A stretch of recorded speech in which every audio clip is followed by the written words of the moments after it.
Olá, meu povo! Olá, apaixonado por TV! Olá, você que gosta do conteúdo que eu trago aqui no canal do YouTube TV Saudades. Muito obrigado. Estou passando para te fazer um convite. Não, mas antes do convite, deixa eu te fazer um pedido. Você que gosta das entrevistas que eu trago, você que gosta do conteúdo que eu faço, por favor, me ajude a fazer o canal crescer.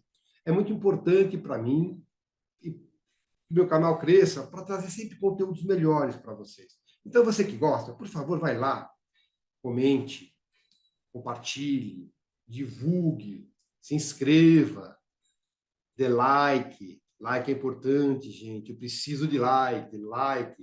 Ative o sininho, pirim, pirim, pirim, pirim, que assim que o novo conteúdo entrar, o pirim, pirim, pirim vai te avisar que tem novo conteúdo. Então, muito obrigado. O convite é o seguinte: você que gosta do meu trabalho, você que gosta do TV Saudades, me acompanhe nas outras plataformas que eu tenho. No site www.tvsaudades.com.br, no Instagram, @TV Saudades Oficial, no TikTok, @TV Saudades Oficial, e no Facebook, TV Saudades.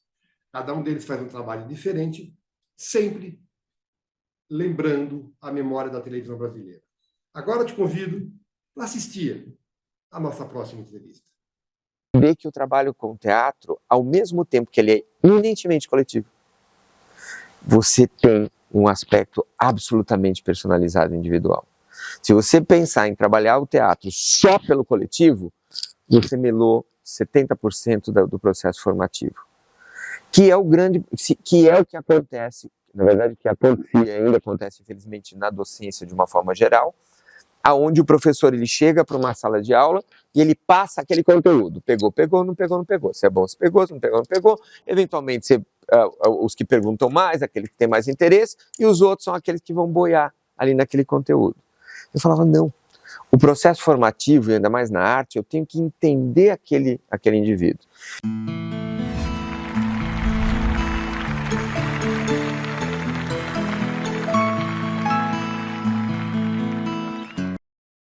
Olá, meu povo, olá, saudadistas. Estamos aqui para mais uma entrevista. Estou hoje no Teatro West Plaza, onde eu vou entrevistar o diretor e o dono do teatro, o ator Gabriel Castellani.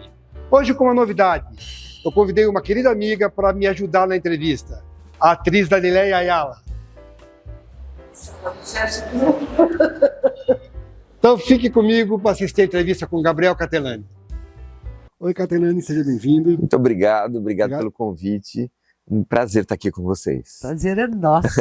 Eu estou aqui só de auxiliar. Você é uma luz, você é uma estrela. Imagina, estrela é você. É mesmo.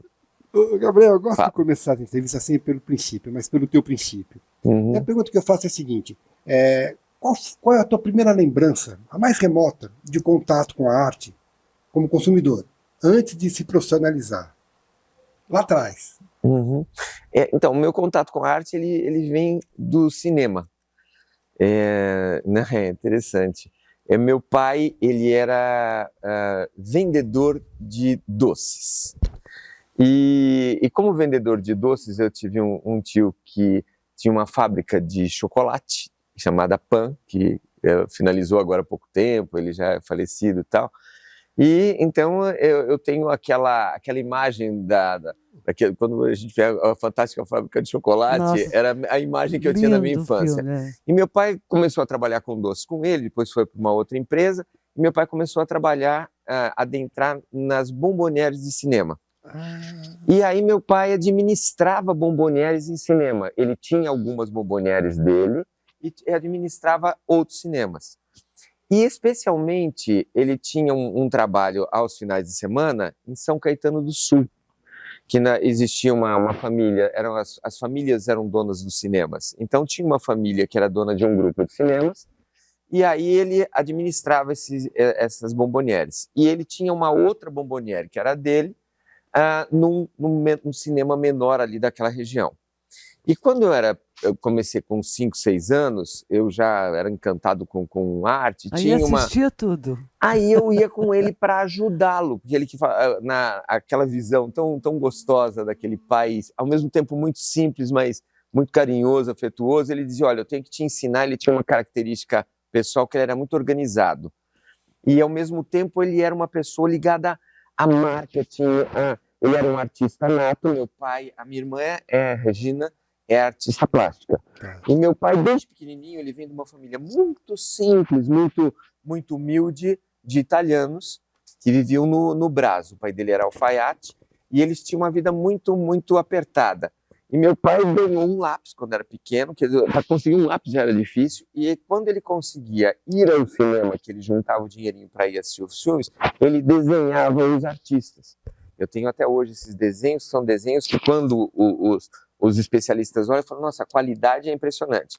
Só que ele já tinha um problema de vista, de nascença, e a partir daí um dia ele caiu da escada quando pequenininho e atingiu a retina. Então ele não podia fixar os olhos. Então ele tinha essa verve toda para a comunicação, para a arte, para as artes visuais, mas também tinha uma verve para as artes cênicas que depois eu fui descobrir e dividir com ele. Mas aí ele tinha que trabalhar com alguma coisa e foi para os cinemas.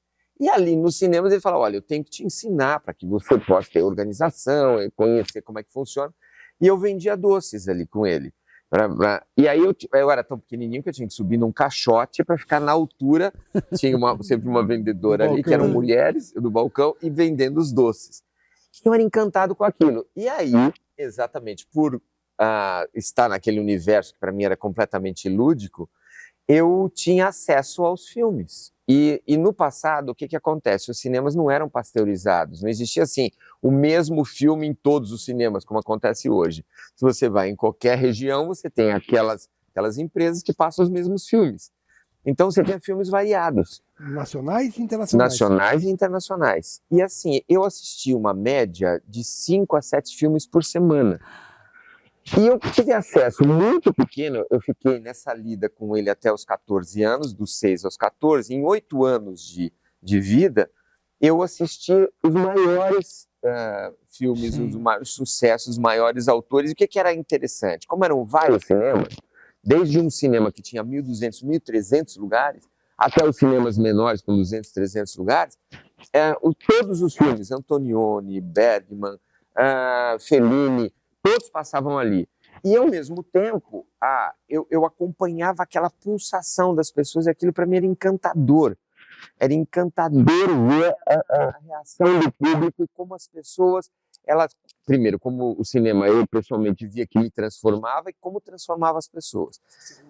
Então, era um evento, e era um evento delicioso. E o que era mais interessante no meu caso, de observar que meu pai dirigia bombonières de cinema para muitas classes sociais diferentes. E todas elas tinham uma reação efervescente. Meu pai tinha uma bombonière de cinema num cinema que, acho que vocês não conheceram, chamado Astor. Era um cinema que existia aqui no Conjunto Nacional, onde depois virou a Livraria Cultura. Lembra disso? Era um grande cinema e nós tínhamos uma bombonière. Então ali eram as pessoas mais abastadas. Mas no Cine São Caetano que nós vimos ali, tinha as pessoas mais simples. Mas a efusão era a mesma. E aquilo para mim sempre foi muito encantador. Depois, muito mais tarde, eu fui perceber que todo aquele alimento, ele foi sendo, obviamente, trabalhado. Né? E, paralelamente, o meu pai tinha uma voz, assim, aquela voz de radialista, e ele era uma pessoa muito simpática. E aí, quando ele era jovem, as pessoas perceberam essa voz, e falaram, olha, chamava-se Alcides. E aí ele falou, o que você vai fazer? Rádio. E ele foi para a rádio e começou a fazer radionovela. E aí meu pai começou a fazer programas, radionovela. E aí foi quando ele conheceu minha mãe. E à época eram as pessoas, os artistas malditos que estavam ali na arte, no rádio. Minha mãe falou, olha, eu fico com você, mas se você largar esse universo que é ir para as madrugadas, para as noitadas. E ele largou, mas ele criou em casa, primeiro de uma forma mais simples, depois de uma forma mais organizada ali, maior, um estúdio de gravação. E aí ele fazia como hobby, ele criava sketches, que são pequenos textos, e aí começou a fazer uma radionovelas, programas, e aí ele distribuía para os amigos, era um hobby. Ele fazia todos os personagens? Ele fazia algumas. Você chegou a participar de algum? Aí que foi a minha introdução, porque eu sou filho temporão, eu tenho 2 irmãos que chegaram mais cedo. Então ele começou com o meu irmão, Aí tinha minha irmã, aliás, a minha irmã que era a primeira, o meu irmão que era o segundo, e eu vim tempos depois, eu vim 7 anos depois. E aí eu era o pequenininho junto com eles mais velhos. Só que os meus irmãos, eles gostavam, era gostoso estar com o pai ali fazendo, mas logo foram para outras coisas. Eu era apaixonado. E aí ele ia me dirigindo e eu ia fazendo muitas Você personagens. tinha quantos anos nessa 6 época? anos. 6 anos. Com 6 anos eu comecei com ele. Ao mesmo tempo, imagino que foi a época da explosão da televisão. Você via televisão também? Nossa, eu Dramaturgia, o que você via em televisão? Eu via tudo que você pode imaginar, porque era a minha única conexão com o mundo. Eu sou filho de uma família, meus pais sempre trabalharam muito e trabalharam fora. Na minha geração, as mães ainda eram aquelas que ficavam em casa, mas a minha mãe não. Minha mãe sempre teve uma vida muito atribulada por vários motivos. Primeiro, a necessidade financeira, depois a personalidade e depois o trabalho social, que ela sempre fez um trabalho social muito intenso. Então, era assim, eu estava em casa e é só a casa e a televisão. Então eu vi nascerem os canais de televisão, outros fenecerem, e eu acompanhava desde pequenininho ali a televisão, as novelas, a época áurea da TV Tupi, e a TV Tupi, que era perto da minha casa, que é aqui em Pinheiros, Vila Madalena, casa, então era o Sumarezinho ali, que era em pé do lado, e as novelas eram muitas novelas eram gravadas nas ruas do meu bairro. Então acompanhei, e aí eu tinha essa pulsação paralela, né? E aí fica imaginando que consumidor de cinema, consumidor de televisão, você tinha ídolos? Então, eu sempre fui apaixonado pelos artistas, mas é engraçado, a gente tem uma coisa, eu sempre próximo deles, eu me sentia muito próximo, eu sentia, não sabia ainda o que era tribo, mas eu sentia que era a minha tribo. Tá na praia certa, né? É a praia certa, mas eu acompanhei a trajetória de todos eles, desde lá de trás das novelas da Excelsior, depois as novelas da Tupi, que foram as que mais me encantaram. Eu tinha uma tia e uma avó irmã do meu pai e mãe que foram morar conosco ali na nossa casa, nos fundos e tal, e eles eram também apaixonados por televisão. Areia, Ídolos de Pano. Todas. Eu acho que era a referência da nossa fase. É a referência da nossa fase. De ideia. Peguei todas essas. E aí o que era louco, como muitas dessas novelas, eu fiz muita figuração em novela, porque eu estava ali, eu era apaixonado. E exatamente essa tia e essa avó que foram morar lá, elas gostavam muito de novela. E eu ainda, aquele período era muito pequeno, eu ainda não trabalhava, e mesmo depois comecei a trabalhar, continuei acompanhando, mas eu tinha mais espaço ali, e acompanhava com elas as novelas. E a partir daí comecei a ficar muito próximo desses artistas, e quando tinha as produções ali que iam no nosso bairro, tinha muita coisa.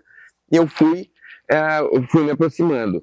E lá um pouco depois, que não foram tantos anos depois, que eu fundei a Recrearte, que é a nossa escola de arte, eu pude trazer essas pessoas que ainda estavam vivos para serem padrinhos dos alunos, a própria Eva Vilma, o Carlos Zara, foram os primeiros padrinhos dos Mas nossos antes alunos. Disso, você fez Direito. Eu comecei, e fez USP também, eu na comecei EAD. na EAD. E como é que surgiu o Direito e depois o USP? Então, o direito ele veio como consequência, eu sempre gostei muito de gente. Sempre fui apaixonado por pessoas, por histórias, pessoas. E como eu já venho de uma família que tem uma pegada social, eu sempre gostei de auxiliar as pessoas, fazer alguma coisa que fizesse a diferença para as pessoas. E aí, quando eu estava com 13 anos, ali exatamente muito em casa, tal, eu sempre gostei muito de estudar. E sempre estudei com muita facilidade. Então, eu comecei a estudar muito cedo. Eu tive que ter autorização para começar a estudar no que eles chamavam de primário e depois no ginásio, porque o ensino fundamental e médio daquela época era por seleção, não era todo mundo que chegava no ensino médio. Você tinha um exame de admissão, inclusive, não tinha vaga para todo mundo. E eu tive que ter autorização dos meus pais porque eu comecei muito cedo a estudar. Eu aprendi a ler muito cedo, eu aprendi a me relacionar com a palavra muito cedo. Então, o que aconteceu? Com 13 anos, Eu senti, vindo de uma família que não tinha posses e que era uma família muito simples, eu percebi que precisava ajudar, precisava cuidar das minhas coisas. E fui trabalhar. E o meu primeiro emprego foi no escritório de advocacia, em Pinheiros, inclusive.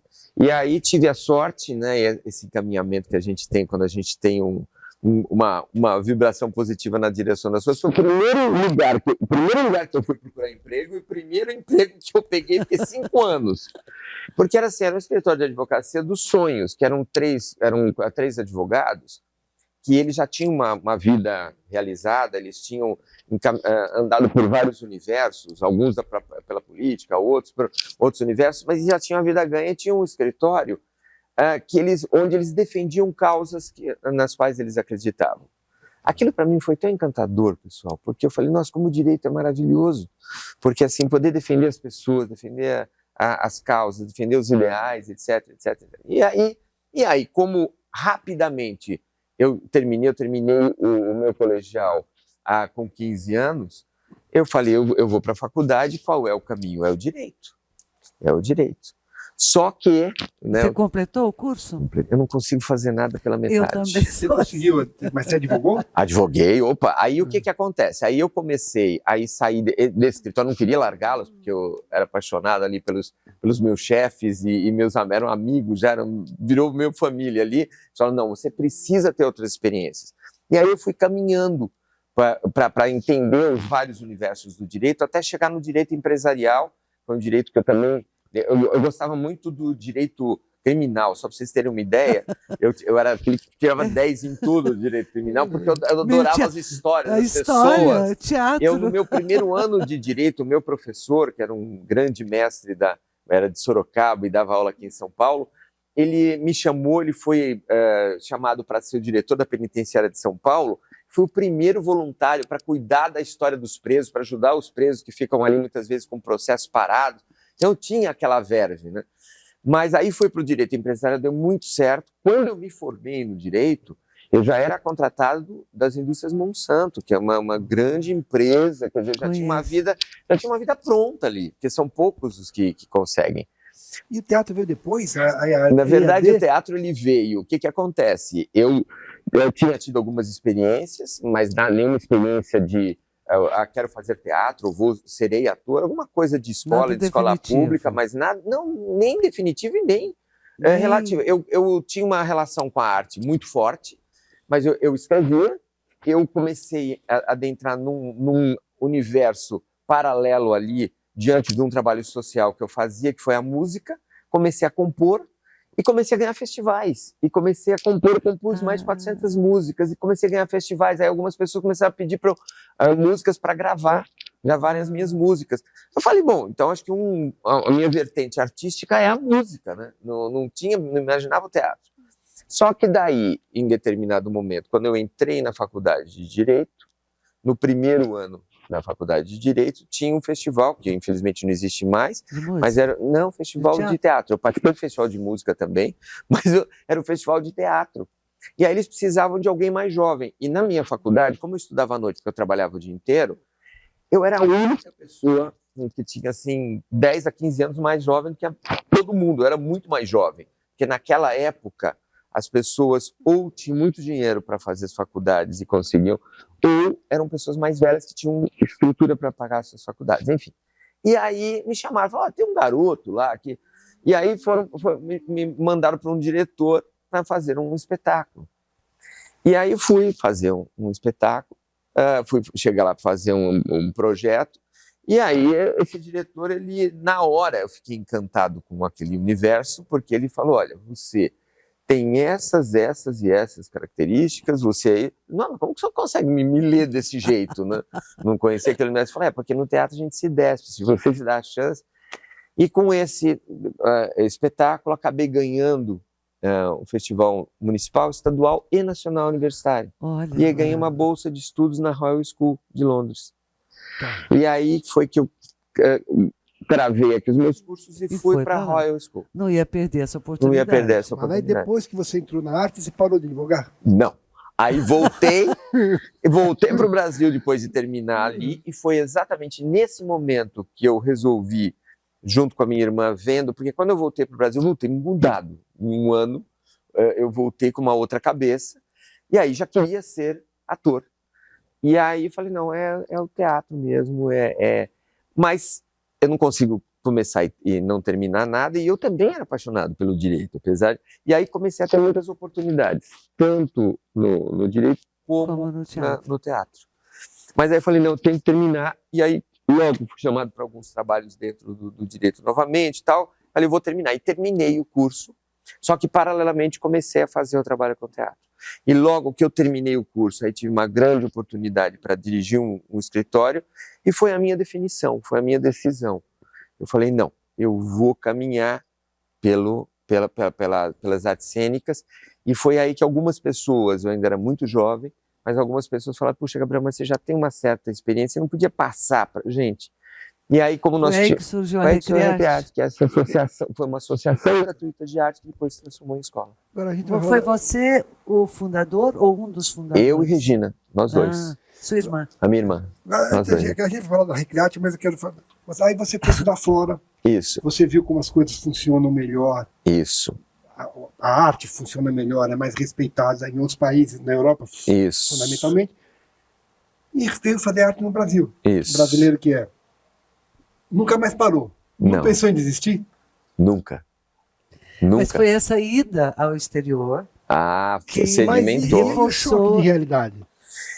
Então, eu tenho 2 momentos na minha existência. Eu diria que esse primeiro momento, a minha falta de maturidade ainda não me daria até uma visão para entender. Eu voltei de lá com 2 certezas. Primeiro, que eu não era inglês, que eu era latino, que eu nunca seria o inglês para eles. Mas queria atuar. E queria atuar, e faria como fiz muitas coisas. A aparência europeia você tem, né? Então, enganava muita gente lá, né?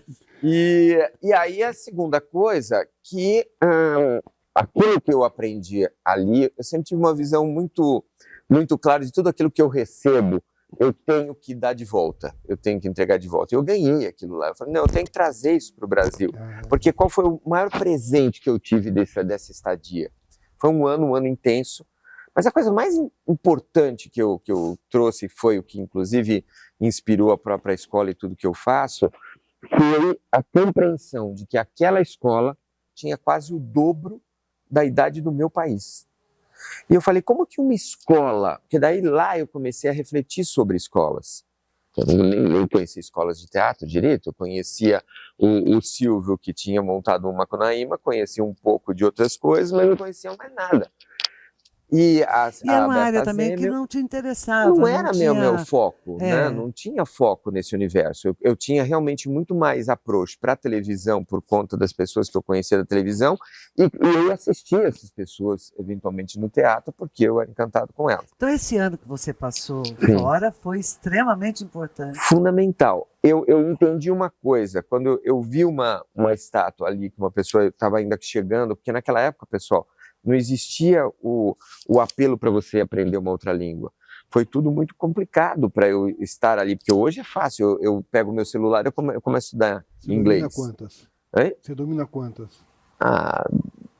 Francês. 3 línguas. Inglês, espanhol e italiano, eu brinco um pouquinho com as 3. Quer dizer, dominar, a gente nunca domina nada. Eu consegui depois, como embaixador cultural, aí nessa outra etapa da vida, aí sim, aí eu consegui sedimentar. Mas o meu inglês, o inglês que eu preparei para levar para a Inglaterra, pessoal, era uma coisa assim que eu mesmo ria de mim depois. Mas aí o que é a primeira coisa, quando eu estava conhecendo ali a Royal, eu falei, nossa, essa estátua então, esse foi nosso professor em 1600 e pouco, outro. Mas quanto tempo tem a escola? Que eu vi que ela era mais antiga que o próprio Brasil, mas o que gera uma escola se manter? Porque eu comecei a refletir na escola do Brasil, nenhuma escola dura, observem. Tem muito. Qual escola que tem mais de 100 anos no Brasil com o mesmo pensamento? Você não tem. O que acontece é tudo ou só comercial, ou familiar, que a pessoa morre, acaba e vira uma outra coisa. Não se mantém.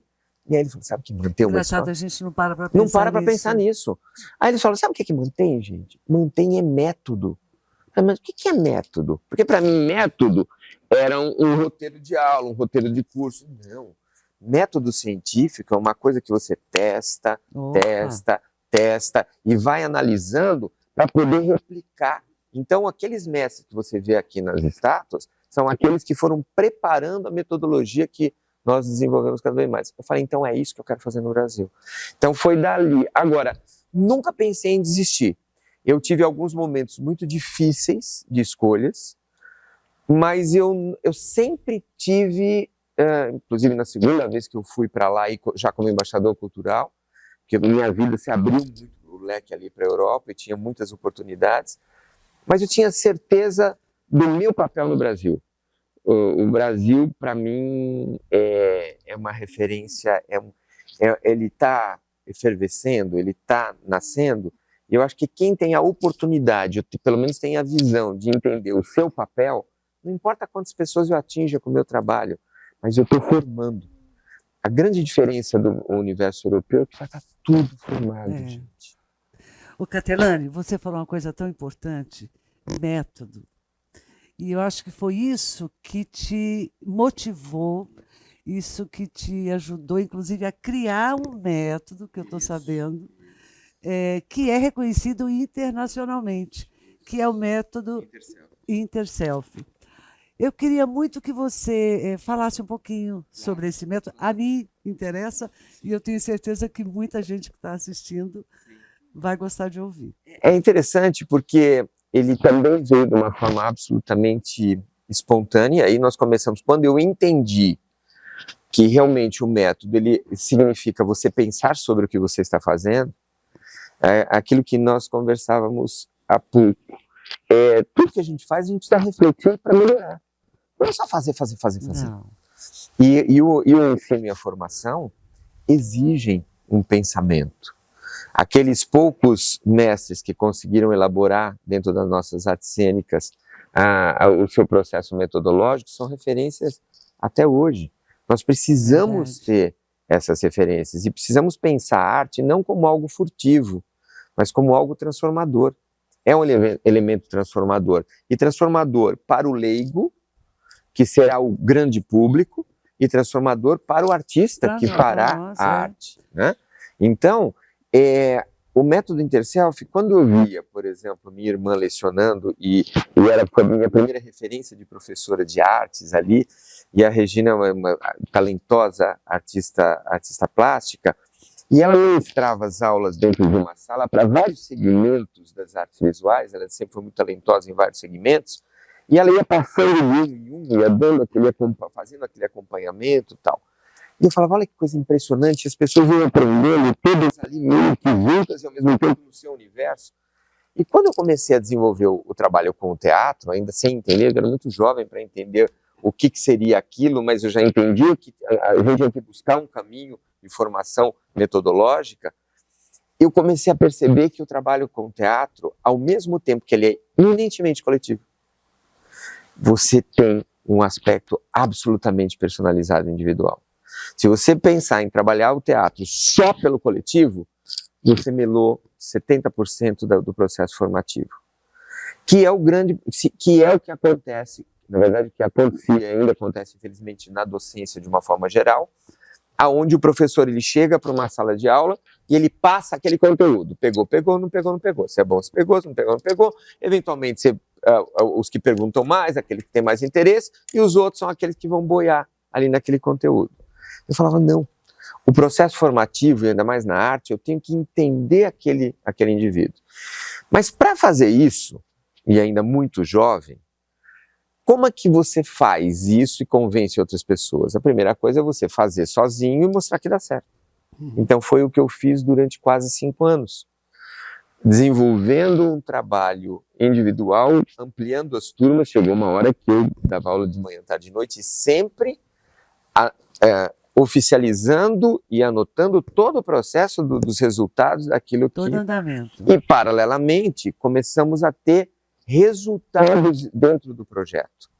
Eu comecei a juntar o primeiro grupo que nós juntamos e fizemos a primeira peça teatral desse projeto, que seria o projeto da escola, utilizando esse método, chamava-se A Comunidade.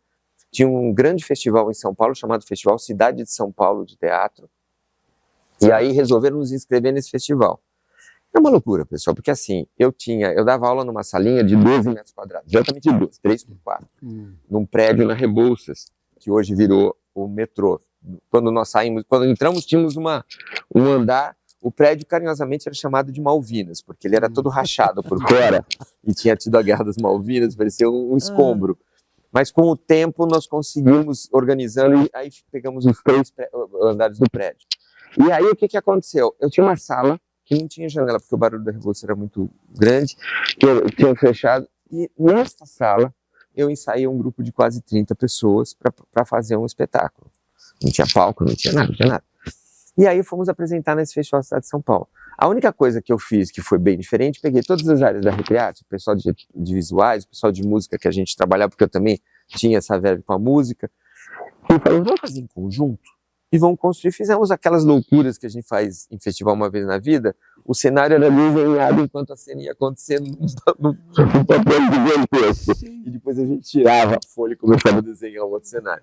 As músicas eram todas cantadas ao vivo. Era uma loucura. E aí, quando terminou, eram grandes nomes do teatro que estavam lá ali, grandes mestres, jurados. Nós ficamos 1 hora ali falando com eles. E eles falando um monte de coisas que nós tínhamos que melhorar, que mudar. A coisa era tão cruel, assim, de pessoas que estavam entrando pela primeira vez, que eu tinha que empurrar os atores para entrarem no palco, porque não tinham noção do que estava fazendo. Na verdade, nem eu tinha noção ainda. Eu só estava tentando. E aí, depois de 1 semana, tinha o resultado desse festival. E aí nós fomos para o resultado, avisei todo mundo, falei, pessoal, é a primeira vez, vamos absorver tudo que eles têm a dizer, vamos aprender, isso é um aprendizado, faz parte do aprendizado. Quando nós chegamos, falamos, não, eu estou chamando vocês, vão lá. Bom, resumindo, de 8 prêmios de festival dos maiores, ganhamos 5. Melhor direção, melhor ator, melhor isso, melhor aquilo, melhor espetáculo. Eu falei, puxa, a pessoa falou tanta coisa, falaram tão teoricamente mal, né? Por quê? Eles falaram, porque a gente viu que tem alguma coisa aí. E essa alguma coisa foi nos acompanhando nos projetos, foi acompanhando a escola. Depois ganhamos o prêmio Coca-Cola com o Despertar da Primavera, do Vedequim. Depois, com esse espetáculo, ganhamos o Festival de São José dos Campos. E vocês foram para fora do país? Fomos, então. É isso que eu queria entender. Esse método, você tem 5 unidades no Brasil e você forma atores fora também, né? Então. A expectativa é diferente. O público é diferente. É interessante. O público é diferente, o resultado ele é igual. Eu demorei muitos anos para levar para fora, na verdade. De espetáculo, eu levei um espetáculo. Eu fiz um espetáculo que foi... Quando nós terminamos esse espetáculo da comunidade, chamado A Comunidade, estava todo mundo entusiasmado, porque ganhamos o festival. Não, temos que fazer um outro espetáculo. Temos que fazer um outro espetáculo agora. Qual espetáculo nós vamos fazer? Eu falei, pessoal, é o seguinte, são todos estudantes. Todo mundo está começando a fazer. Escolham um tema e vamos atrás desse tema. Mas vamos fazer o seguinte, como é uma escola, vamos pegar o tema mais difícil para vocês, de todos os temas que nós temos. Então vamos fazer uma seleção de temas, a gente fez uma seleção de quase 30 temas. E o tema que para todos era o mais difícil, porque vivíamos uma ditadura, era a democracia. E aí falamos, vamos fazer um trabalho sobre democracia? Vamos fazer um trabalho. Vocês mesmos que escreveram? Então, eu trouxe... A ideia não era essa original, né? A ideia original era... que nós pegássemos um texto. Peguei textos textos de Aristóteles, peguei até comédia de Aristófanes, que tinha alguma coisa, peguei outros textos, nada dava certo. Até que chegou uma hora, eu falei, Gabriel, por que você não escreve? Já que você escreveu a comunidade era um texto original que eu escrevi para eles. Por que você não escreve um espetáculo? Eu falei, então vamos fazer o seguinte, vamos pensar no que seria nesse ideário, e aí vou conversar sobre, e aí eu escrevo o espetáculo para vocês. E lá fui eu, escrever o bendito que chamou-se Tiago Valas, o que nasceu para lutar. Quem era esse Tiago Valas? Era uma analogia ao Getúlio Vargas. Só que, como nós estávamos numa ditadura e eu tinha que fazer, e nós estávamos já começando a pensar a democracia, mas estava muito longe, eu criei uma história alegórica num país que tinha democracia, muito cuidado. Tanto que vários trechos da peça foram censurados. Eu cheguei a fazer espetáculo para censura. Imagine, eu fiz muitos espetáculos para censura. Né? Infantil a gente fazia para censura. Fazia espetáculo Eles cortavam o teatro infantil, né, ali. E aí o que era o Thiago Vallas? Era a história de o país era liderado por uma primeira-ministra, que não era... Por que coloquei primeira-ministra? Para não tirar qualquer alusão ao que era o Brasil de antes. E tinha os militares... Parlamentarismo. E aí tinha os militares que estavam com ela ali por trás, que davam toda... E aí o que acontece? O povo estava insatisfeito por conta das dificuldades que estavam sentindo cada vez maior com essa pseudo-ditadura trazida com esse cara de parlamentarismo. E aí o povo começa a pedir as eleições diretas. Só que naquele período que eu escrevi o texto, não tinha começado as diretas já, não tinha nada disso. Foi antes. Foi bem 70, antes. então, né? Foi no começo de 80, mas ainda não estava aquela coisa. A direta já ela foi para 83, aí que começou a direta já. E aí, o que eu falei? Eu vou fazer o seguinte, qual era a arquitetura da história? Eles descobrem, na Amazônia, que eles estavam ali ampliando a Transamazônica, eles descobrem no meio da mata, numa tribo indígena completamente isolada, um branco, que se dizia índio. E eles começaram a vasculhar, e aí o general vem para a primeira-ministra e diz que esse sujeito, eles descobriram quem era. Era filho do famoso Vallas, porque o Vallas tinha sido um grande ditador populista, e aí o avião dele tinha caído e a família toda tinha morrido na Amazônia. Mas nunca encontraram o corpo do filho. E aí eles descobrem, eles falam, não, esconde esse cara, tira esse cara, leva para o Mato Grosso, esconde ali no local, porque ele não pode aparecer, porque se aparece um descendente do grande Vallas, eles vão começar a querer levá-lo para a política e tal. Só que os levantes vão aumentando, até que daí um dos assessores tem uma grande ideia, fala, por que a gente não pega esse cara, que é um sorvete, completamente sem noção de nada, e a gente diz que a gente descobriu e coloca ele como nosso testa de ferro para ser eleito como novo presidente do Brasil. E foi aí que eu criei essa história, ele é preparado em Brasília, ele é todo montado para ser o candidato da situação, só que gradativamente ele vai descobrindo que tem umas pessoas próximas que vão mostrando a realidade, e aí em determinadas situações ele descobre a realidade do país, e quando vai no grande comício, no maior comício, que ele reúne quase 1 milhão de pessoas, ele tem um recorde ali de popularidade, e só que daí ele resolve falar a verdade e se colocar como... E aí no dia da posse ele é assassinado. Só que acontece que o destino quis que nós inaugurássemos um teatro, que era o Teatro Domus, que eu não sei se você chegou a conhecer, que depois acabou, que era do Colégio Domus, virou... Quem inaugurar esse teatro? O Raul Cortez, uma peça chamada América, e precisava de um outro espetáculo.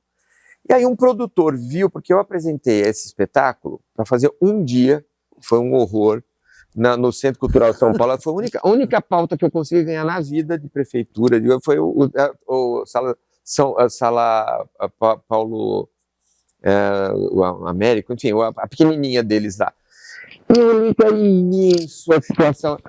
Quando chegou no dia, faltando 2 dias para apresentarmos esse espetáculo lá, o ator que fazia o personagem principal simplesmente desiste.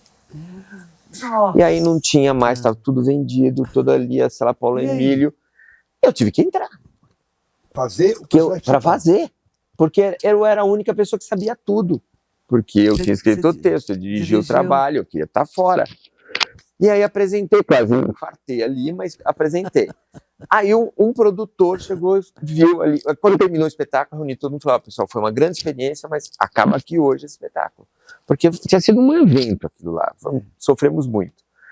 Aí o produtor chegou e falou, olha, é o seguinte, eu estou querendo estar inaugurando um novo teatro, eu sou produtor, e eu acho que o espetáculo tem muito potencial. Você teria que mudar muita coisa, teria que tirar metade desse elenco, que era realmente uma gordura ali que não tinha sentido, e a gente estrearmos ali no teatro. Você topa? Pensei 20 vezes, falei, não vou deixar de fazer. Preparamos o trabalho para a estreia. E a estreia foi, pessoal, para a imprensa, tudo marcado pelo produtor, por tudo mais, no dia 15 de abril de 1985, lá que era o dia da posse do Tancredo. 21 de abril. Foi o dia que ele morreu, né? Foi o dia que ele morreu. Foi. E aí ele morre de dia, e não sei se vocês lembram que teve uma teoria da conspiração que ele tinha sido assassinado. Sim. E exatamente a personagem assassinada no final do espetáculo. A imprensa, quando terminou, que tinha gente chorando, e a imprensa, nós ficamos 1 hora dando entrevistas, e eles achando, que eu tinha muito tempo antes registrado esse texto. Eu comprovei. Especialmente para aquele período. E dali começou. A coisa, ela foi, e aí desse espetáculo fui. Aí um grupo, aí uma olheira, que hoje é minha amiga até hoje, Isabel Ortega, estava aqui na nossa estreia aqui desse espetáculo. A Isabel Ortega, junto com a Gilda Van den Brandt, que é também, que é uma atriz e uma pessoa querida de teatro, uma querida. Elas eram olheiras do Festival de São Paulo, do Sesc. E elas foram nesse dia. E aí elas me chamam do lado e falam: olha, você quer participar do Festival de São Paulo, que era um festival muito fechado, poucos grupos e grupos grandes que participaram, porque vocês têm uma coisa nesse trabalho de vocês que eu acho que vai ser muito, muito importante apresentar. E foi aí que tudo começou, foi aí que um grupo nos chamou para levarmos esse espetáculo para a Alemanha, Festival Horizonte de Berlim. Eu falei: eu não tenho condição financeira, nem eles tinham verba para levar todo o elenco e tal, e aí liberei os direitos para eles fazerem em Berlim, e esse espetáculo ganhou em Berlim o Prêmio Horizontes. E aí começou. Agora, a minha aplicação do projeto foi quando eu fui embaixador cultural, porque eu fui para a Europa imaginando, como nós sempre temos essa vertente terceiro-mundista, que tudo que eu fazia aqui era muito menor do que o que eles faziam lá. E aí, como eu fui como embaixador cultural, não fui pela Recriarte, eu fui como pessoa física representando o Brasil culturalmente, eu ganhei alguma possibilidade de fazer algum curso de extensão e pós-graduação, e aí escolhi trabalhar com o professor Listopades, que era o maior nome de estética teatral que eu conhecia à época, um polonês, que dirigia a Escola Superior de Teatro e Cinema de Lisboa.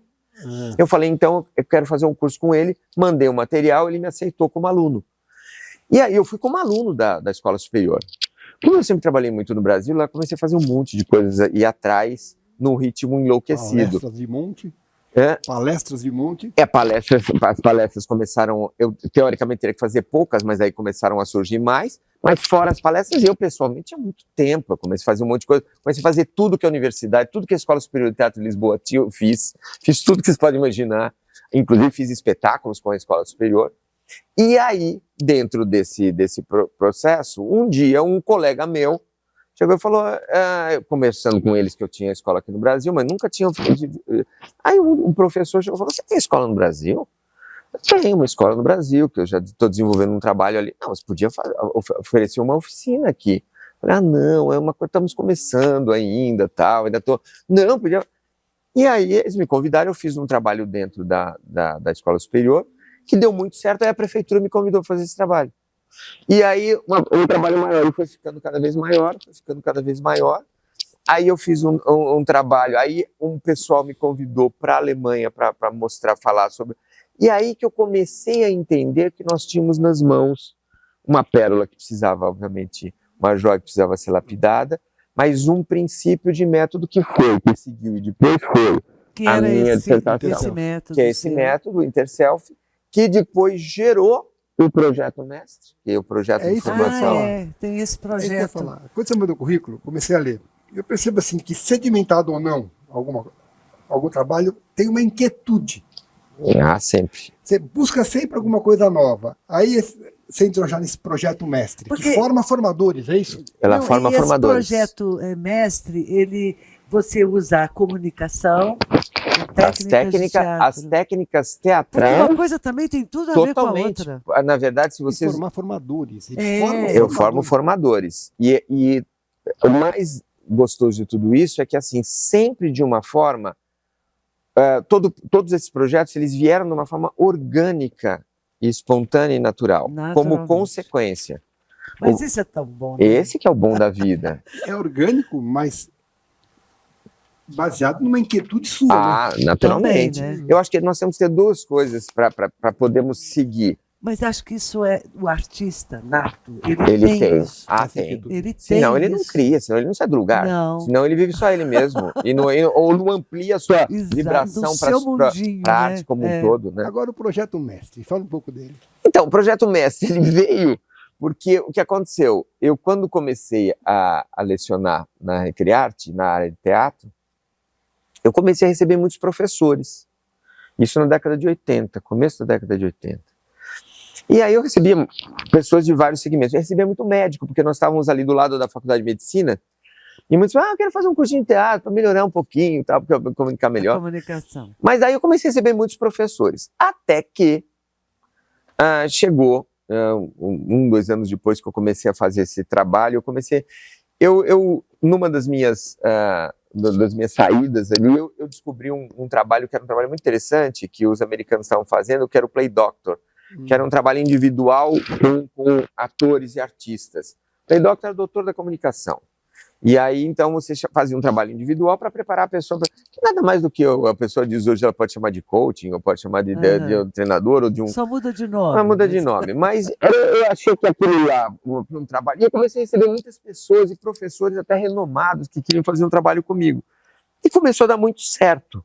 E eu comecei a repensar aquilo e comecei a repensar a educação a partir daí. Aí vem a inquietude. E eu tinha que preparar e ampliar a minha equipe, porque a escola estava crescendo. E eu tinha pessoas muito vocacionadas, que queriam dividir comigo o projeto, mas para poder dividir com essas pessoas o projeto, a última coisa que eu gostaria de fazer, que não queria, era colocar a pessoa numa camisa de força. Ela tinha que trazer aquilo que ela tem de bagagem, porém dentro de um pensamento. E dentro de algumas técnicas, exatamente para você poder pensar, método e replicar. E aí, então, foi que um aluno da minha escola, que era mestrando de Direito na PUC, ele era aluno de uma professora maravilhosa que eu amo de paixão, chamada professora Maria Garcia, que é uma referência na área do direito. E aí ele tinha sido escolhido como diretor pedagógico de uma escola de pós-graduação. E é uma escola jovem, que estava surgindo, com um gás muito forte, com pessoas muito jovens. O diretor era um jovem entusiasta que eu não conhecia ainda, fui conhecer depois. E aí este jovem coordenador, ele estava fazendo teatro, e me contou, ele me procurou, falou, ele quer conversar com você e tal.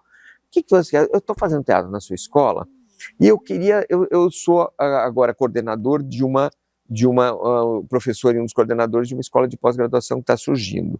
E nós temos a necessidade de formarmos bons professores para as faculdades e para as universidades, e nós temos essa capacidade. E nós formamos, a primeira turma já saiu, só que quando chega na prática, eles são muito ruins, porque eles não têm, porque naquele momento ainda estava completamente fora, não se falava em internet para todo mundo, mas estava começando o universo da internet. Nesse momento, eu fui chamado para fora do país para fazer uma palestra. E quando eu estava neste local com essa palestra, uma das palestras que eu quis assistir, não a que eu fiz sobre comunicação, e aí fui chamado para assistir, era sobre o futuro da comunicação em sala de aula através da mídia eletrônica.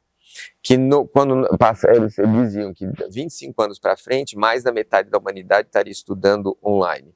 Aquilo me chamou muita atenção, tal. E aí comecei a juntar todas essas coisas, e quando ele me chamou, eu já tinha um trabalho que eu fazia com essas aulas individuais que eu ministrava para os professores, e já estava pensando nesse projeto. E aí ele falou, olha, é o seguinte, ele está querendo comprar. Você preparar, ele te paga um projeto para um projeto com ementa, com tudo mais, para professores prepararem outros professores para dar aula, na sala de aula. Porque a gente está percebendo que precisa ter comunicação, eles não têm. Falei, deixa eu conversar com ele. Aí eu fui conversar com ele, e ele era um excelente visionário também, um jovem visionário. E aí ele falou, então, eu queria isso, tal, para preparar os professores. Eu falei, eu vou te fazer uma proposta diferente. Não, veja o seu preço. Eu falei, não, eu não quero seu dinheiro agora. Eu quero depois, mas de outra forma. Eu preparo o projeto. Eu vou chamar esse projeto de projeto mestre e vou aplicar na sua pós-graduação. Se der certo, você me contrata. Se não der certo, fica, mas é um projeto novo, onde a base está na comunicação com técnicas teatrais para o professor que vai sair e vai lecionar na universidade. Os olhos dele brilharam, vamos falar, vamos. E virou uma referência, porque daí eu comecei a fazer, eu dava aula, pessoal, na sexta-feira à noite, que ninguém queria ter aula. As pessoas saíram do seu escritório, ninguém queria ter aula na sexta-noite. Eles pegaram exatamente o pior dia, o pior horário para o curso. Quando eu terminei ali a minha trajetória já com uma equipe de professores, nós tínhamos, assim, as pessoas se batiam para terem aulas nas sextas-feiras lá conosco. Aí os meus alunos que saíam do curso começaram a ir para outras escolas, e aí começaram a dar aula. Quando começaram a dar aula, davam aula de uma forma diferente. Falava, porque você tem alguma formação? Não, eu estudei com o professor Catelani no projeto Mestre dentro da Escola X. Foi daí que uma grande escola, virei referência, uma grande escola me chamou, que era a Escola Paulista de Direito, a EPD, que era também um jovem, Ricardo Castilho, que era um jovem empresário e professor e entusiasta do direito e da docência. E aí ele me chamou para eu ministrar Preço de Ouro, ministrar o projeto, o curso lá. E aí eu fui e falei, quando eu fui chamado por um funcionário dele, não era ele, o funcionário falou, eu vou pagar muito bem, realmente era muito. Porque assim, para dar aula nesse segmento só tinha que ser o mestre ou o doutor. Se não fosse mestre ou doutor, eu não tinha pós-graduação, mas não era esse caso, o caso. Eles me chamaram porque eu tinha já uma equipe de professores, que eram mestres e doutores e tal. E aí ele me chamou e falou, eu queria que fosse você, o senhor, o professor e tal. Eu falei, olha, eu agradeço muito, mas avisa o seu coordenador, né, o diretor, que só me interessa aplicar o projeto. Se for para aplicar o projeto, eu venho, senão não me interessa. Porque, na verdade, eu não quero divulgar meu nome. Meu nome é o que menos importa. O que importa é que fique trabalho, a semente, né? Entendeu? Foi uma criação sua, né? Ele achou aquilo um absurdo, não me chamou. Passados 3 meses, ele me liga. Olha, professor, nós estamos tendo um problema seríssimo, que eles tinham inaugurado uma unidade grande ali, e a pessoa nos deixou na mão, só pelo menos por uma aula, ministrar uma aula. É claro, uma aula eu vou, até porque vocês conhecem um pouco o que eu faço. E eu fui para ministrar essa aula. E dali eu já saí. No dia seguinte ele me chama para coordenar todos. Eu até hoje ajudo a coordenar. Já tenho outros donos, outras vertentes, mas coordenei durante muitos anos milhares de alunos. Hoje são 6.000, mas milhares. Aí fui chamado para outras escolas e aí começamos a ampliar o projeto. E aí sim eu resolvi fazer o mestrado e doutorado. Aí em cima dessas técnicas, e estou lançando o livro agora, no segundo semestre, que é o livro que aí eu fiz o mestrado em cima da comunicação na sala de aula e o doutorado, o projeto mestre. Porque daí eu não só preparei, eu não só defendi a tese da aplicação das técnicas teatrais, como eu preparei o manual de técnicas teatrais para as aulas, para você formar o professor. E você deve lançar esse livro quando? Eu já era para ter lançado agora, nesse primeiro semestre, mas nós como estamos preparando umas gravuras e tal, acho que em setembro eu já tenho lançado. Muito legal, hein? Então, Catelani, assim, aí de repente você passa a ter teatros, dirigir teatros, administrar teatros. Primeiro, conta como é que entrou nisso e como é que é a dirigir teatros. Então, gente, assim, eu lembro da historinha toda que eu contei.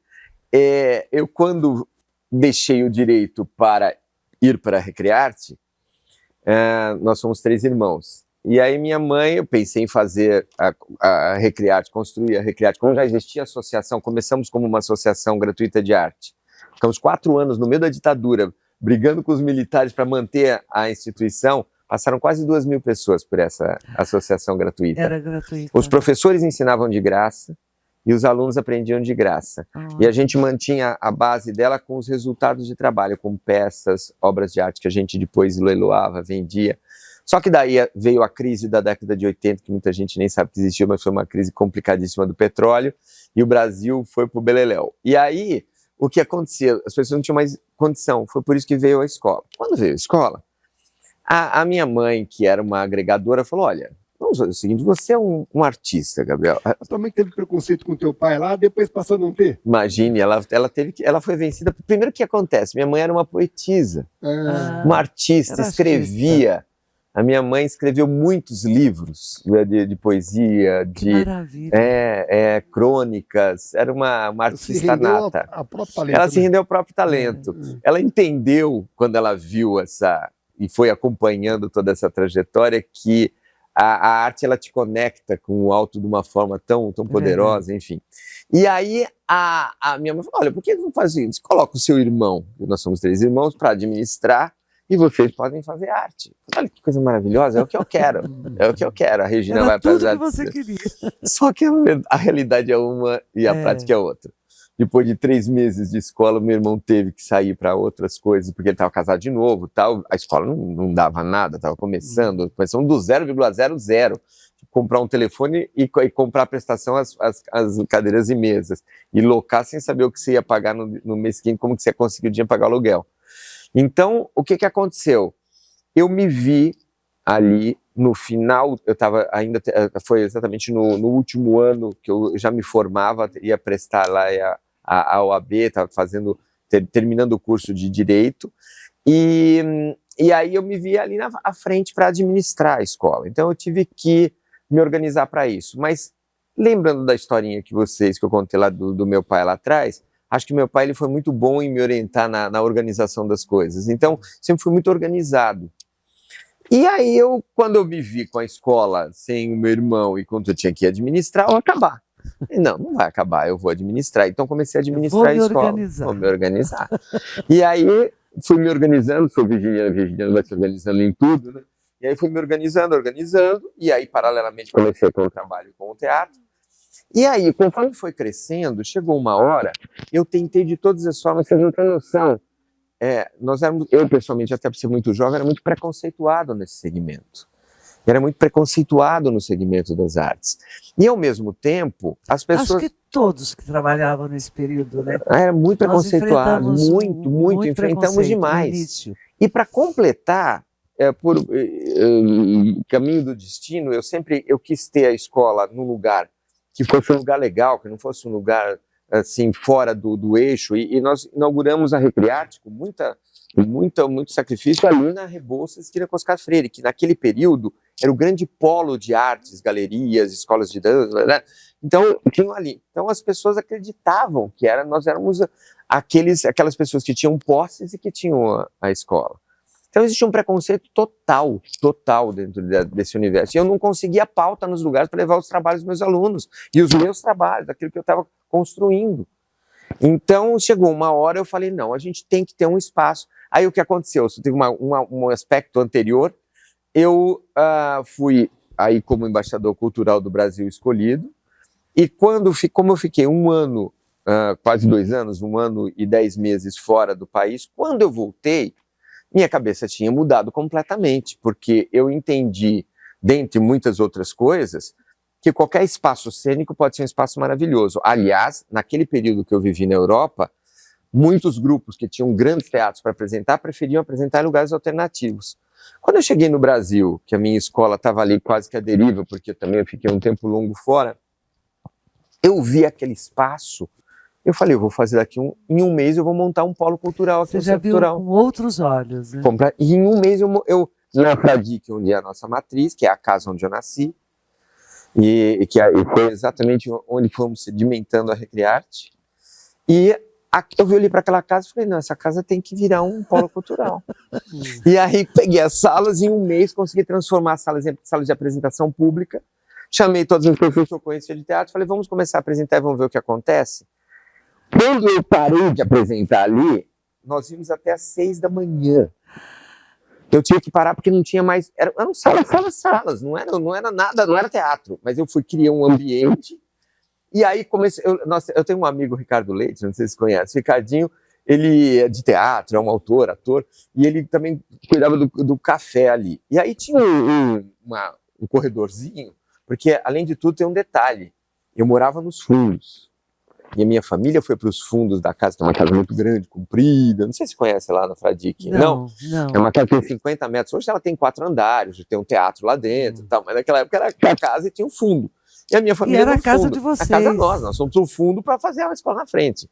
E aí, o Ricardinho tinha um corredor, ele falou, podia fazer um café aqui, o que você acha?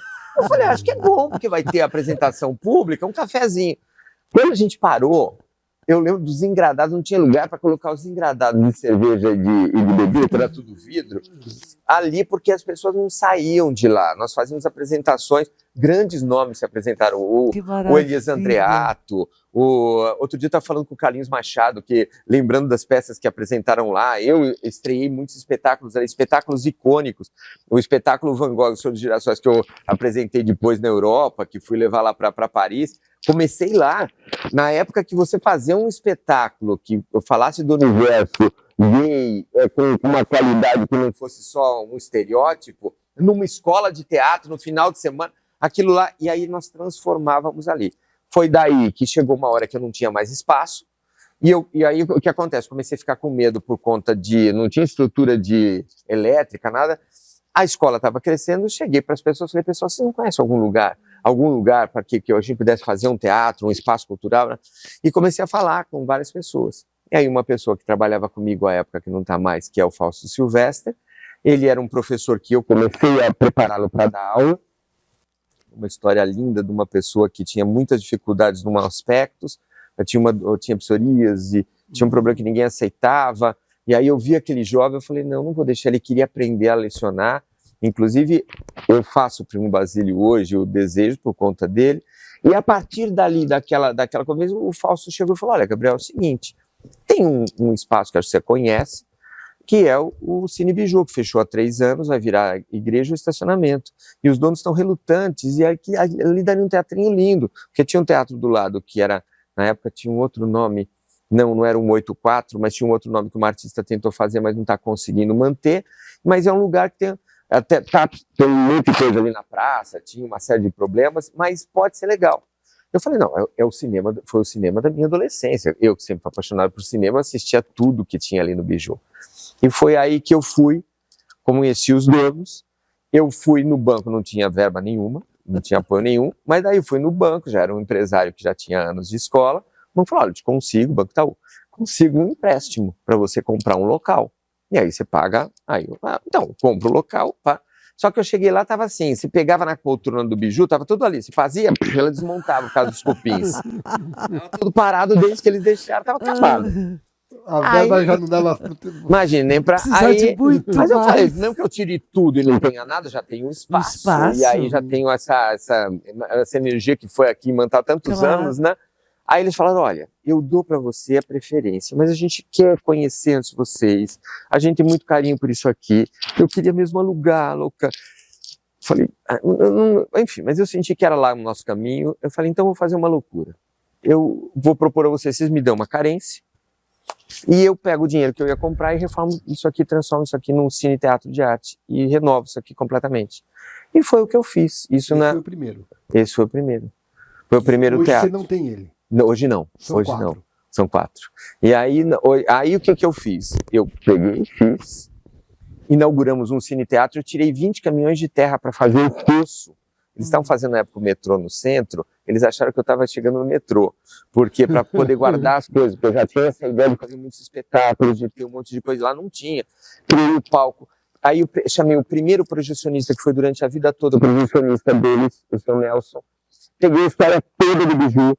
Então, o que nós vamos reviver todos os grandes filmes, trazer, e foi o que nós fizemos. Eu fiquei lá 20 anos, só não levei à frente, porque daí foram acontecendo muitas outras coisas, aí as situações, eles, quando eles foram reformar a praça, aí começou tudo a ficar muito caro, fora da realidade, até que chegou um momento que não dava mais, mas ficou 20 anos lá.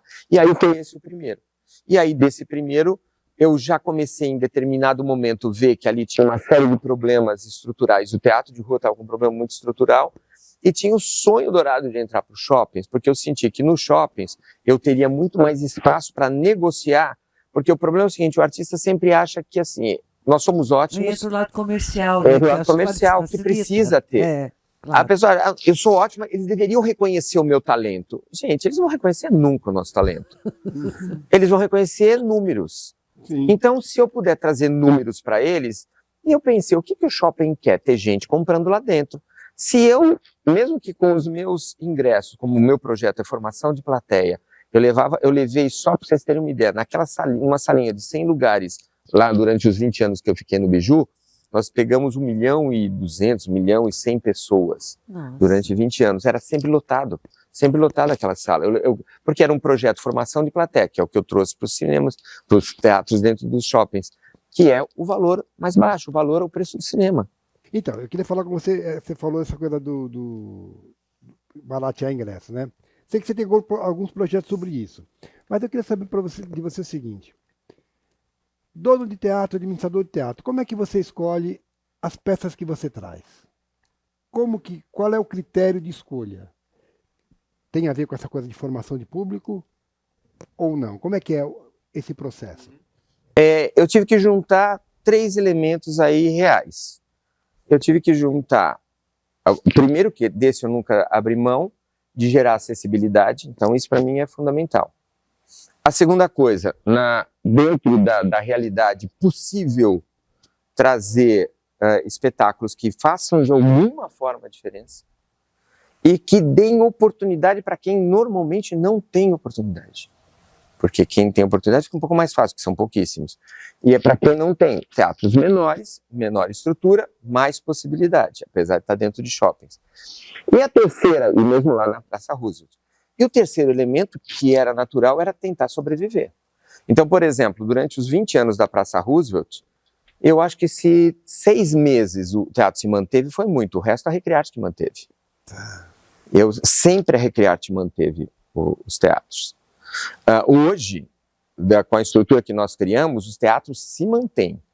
Um ajuda o outro. Eu ajudo, hoje com o West Plaza, eu ajudo o Raposo, que ajuda o outro, que ajuda o outro, mas para se manter. São 4 teatros, 5 salas, é isso? São 3 teatros, 4 salas. 2 salas no West Plaza, uma no Raposo, uma no Shopping Metrô Tatuapé. E uma na Fradique, que virou o Teatro do Ator, da Fradique que é uma alternativa, existe. Ela era uma sala para 100 lugares, eu transformei numa sala para 60, para espetáculos menores, alternativos, e ainda existe. Agora, Catarina, como é que fecha a conta, por exemplo? Uma grande oferta de teatro, de salas em São Paulo, mas que não atende a demanda de projetos. Teatro é caro para o produtor. Como é que fecha essa conta? Você dá oportunidade para quem tem menos oportunidade, mas, no entanto, tem um custo para você. Como é que essa conta fecha? Então, durante a minha vida toda no Teatro do Ator, que era o Recrearte Biju ali, começou como Recrearte Biju e depois o Teatro do Ator, nunca fechou. Ela fechava porque, como que eu justificava isso na prática? Primeiro, era o meu ideal. Segundo, a escola tinha um espaço para os alunos apresentarem, quer dizer, sempre tinha um espaço público para cursos profissionalizantes e tudo que a gente realizava. E, por fim, uma coisa que era muito importante, que era exatamente a possibilidade de fazer os nossos projetos da Companhia do Ator. Então, isso acabava justificando esse investimento. A gente acredita no Poder Teatro e tentando também, de alguma forma, estimular os empresários e estimular os vários segmentos a nos apoiarem, que nunca conseguimos, mas sempre tentamos. E a partir daí do trabalho dentro dos shoppings, mostrar o potencial que nós temos, né? Esse é um potencial imenso. Então, Catarina, estou vendo aqui teu currículo, eu fico até tonto de tanta coisa. Tudo isso que a gente já falou e que a gente vai falar ainda ocorrem, e elas ocorrem simultaneamente, tudo isso? Simultaneamente. Por exemplo, ingresso para todos. O que é isso? Ingresso para todos. Ingresso para todos é uma etiqueteria, que muitas pessoas chamam de etiqueteira e outras de etiqueteria. É um site de venda de ingressos. Por que nós lançamos o ingresso para todos? Porque empresarialmente você vai achar ótimo fazer uma coisa para ganhar mais dinheiro. Não, na verdade, nós começamos a entender como é que funciona a rede para você realizar um espetáculo teatral. Então, o que você precisa? Você precisa de um teatro, você precisa de algum lugar que venda, você precisa de divulgação, você precisa de uma série de fatores. Então, quando nós começamos a decupar todas essas necessidades, nós começamos a perceber que um dos espaços que comem, uma das vertentes que come muito o valor do ingresso é a etiqueteira. Por quê? Os valores são absurdos. hoje já até diminuíram em várias, mas ainda é muito alto. Seria o percentual que fica para eles? O percentual que fica para eles. Por exemplo, num espetáculo teatral, a média, quando nós começamos a pensar na tiqueteira, era de 25% a 40% para a tiqueteira. Nossa. Então você pensa, você produz, você dirige, você atua, você joga no teatro, o teatro tem o trabalho, você tem o trabalho. Divulga aí o que Agora, por que a tiqueteira ela tomou esse vulto? Porque você conseguia viver, você conseguia vender através da tiqueteira. Tá, então eu tenho hegemonia nas minhas mãos. Com um detalhe, além do que se cobrava das pessoas, você já deve ter visto muito isso na compra de ingressos, tem o que eles chamam de conveniência. O que é conveniência? Você ter ali o mapa, você escolher o seu lugar, você já pegar o seu ingresso, você chegar e já pode chegar um minuto antes, mostra o teu voucher ali, o teu código e você entra. Para isso também se cobrava um valor. Aliás, se cobra ainda. Nós temos algumas tiqueteiras, várias tiqueteiras aqui, que ainda cobram o valor. Então, o que aconteceu? Nós falamos, não, temos que pensar numa forma diferenciada. Aí criamos um projeto, que é o projeto que já fazia parte do projeto Ingresso para Todos. Vamos criar a tiqueteira Teatro para Todos? E como é que seria? É uma tiqueteira onde, o percentual para o empreendedor é bem menor. 2, não se cobra nenhuma taxa. 3, você tem ingressos a preços populares, ou seja, que a pessoa tem acesso. E 4, sobrar muito mais para a produção. Porque se a produção tem mais, ela também vai ajudar a cadeia do teatro, do empreendedor do teatro, tendo mais verba para poder pagá-lo. E também vai poder pagar melhor os seus atores. Então, quando nós entendemos isso, nós preparamos um projeto e levamos para alguns colegas nossos que já gestavam empresas de venda de ingresso. E falamos, olha, temos um projeto maravilhoso que a gente está querendo dar para vocês. Não é emprestar, não é vender, a gente está querendo dar, mas vocês têm que... A única coisa que a gente quer é fazer parte dele. Olhar, não, isso aqui não vai dar, não, a gente já tem lucro desse jeito, não. Tentaram enrolar a gente um tempo, aí juntamos, vamos fazer o seguinte, então vamos fazer nós. Aí fomos atrás de uma empresa de tecnologia, fizemos uma parceria com uma empresa de tecnologia, e aí criamos a nossa tiqueteira própria, onde você compra um ingresso a preço popular, ingressoparatodos.com.br. Você vai lá, você tem nos nossos teatros, e obviamente abrimos para outros, estamos agora querendo abrir para muitos outros teatros, o percentual que a produção paga é muito menor, sobra muito mais dinheiro para ela, não tem custo nenhum. Se é o custo do cartão, da empresa do cartão, é só aquele. Não tem uma taxa que vai para... Porque aí que todo mundo começa a aumentar o bolo e o ingresso começa a ficar lá em cima. Porque se você vai computar tudo isso, você tem que subir o teu ingresso. Claro. Então, dentro disso, nós conseguimos criar um novo modelo que hoje tem milhares e milhares de pessoas mês a mês Eu comprando. não sabia que o ingresso para todos era de vocês. E é fabuloso, vamos indicar ingresso para todos. Vamos indicar para todos. Para todos. Para todos. E outra coisa que é legal, a pessoa comprou, ela já tem o ingresso ali, ela não passa em bilheteria, ela não imprime, a gente não gasta papel, tudo isso foi sendo elaborado por nós, a pessoa chega e faz isso, tá aqui no celular. A gente olhou, ela já tem o número dela, ela já sai de casa com o número certinho. Maravilhoso. E hoje é uma realidade. Hoje a gente já tem... não tem o custo. E não tem o custo. Que tem por aí, exatamente. Né? Que é realmente então, alto. essa foi uma. Outro é a construção teatral. Então, a construção teatral foi consequência da construção do teatro ali no Shopping Raposo. Porque o que acontece? Eu não sabia, que a gente não sabe do que a gente vai tendo, a gente vai aprendendo um monte de coisas na vida, mas a gente às vezes, por isso que eu acho que as pessoas todas, acho que é importante, para quem nos assiste aqui é importantíssimo, que a gente comece a perceber a bagagem que vai se estabelecendo nas nossas existências. Eu sempre fui apaixonado por arquitetura e sempre fui apaixonado por teatro. Então eu sempre procurei em todos os lugares, a minha amiga da Liléa, ela diz que ela se envolve com tudo, eu sou como ela, se me envolvo com tudo. Quando eu fiz a escola de arte dramática na USP, era muito engraçado que os meus colegas, nós entrávamos para sermos atores. E todo mundo queria ser ator, e todo mundo, claro, pelo menos uma grande parte queria ser global, e uma grande parte queria fazer muito sucesso. E o pessoal ficava embevecido em poder acompanhar o Cerrone ali na montagem do cenário, eu poder adoro também. pegar os técnicos de luz e entender como que se criava uma luz, pegar os nossos amigos, e cada um, desde a costureira que fazia pesquisa para fazer. Então eu acho que a gente pode... Com o teatro foi assim. Só que quando chegou na hora do Teatro Raposo, que foi um grande desafio, o teatro seria hoje não seria nem um teatro, acho que nem o que seria hoje, mas seria um pequeno auditório completamente minado e determinado só para alguns eventos familiares, porque não era teatro aquilo lá. E quando eles chegaram e falaram, não tem saída, e os arquitetos falaram, não tem saída, eu falei, tem saída. Não tem uma, tem até mais de uma. E aí foi que nós construímos o primeiro teatro em diagonal. E é lindo, que é uma delícia. Você vai conhecer, você vai curtir muito. Ele é aconchegante também, e ao mesmo tempo ele tem uma boca de cena aberta. E foi o resultante de uma grande dificuldade, porque tinham duas dificuldades. Não tinha verba, a verba sempre pequenininha, e ao mesmo tempo tinha uma coluna, a famosa coluna do meio, bem no meio da sala. Então, como eliminar a coluna? Eles acharam uma solução que era pífia, que era assim, não tinha camarim, não tinha cabine de luz e som, era no palco, o palco tinha 3 metros de profundidade, era uma linguiça. Só que eu falei, não, tem que ter outra, sempre tem saída. Como esse teatro que nós já estamos, também achamos as saídas para ele. E aí, quando o meu projeto foi aceito, o gestor daquele espaço, o superintendente daquele espaço, falou, tem uma coisa que você tem que entender, você não pode dar seu trabalho de graça assim. Isso aqui custa.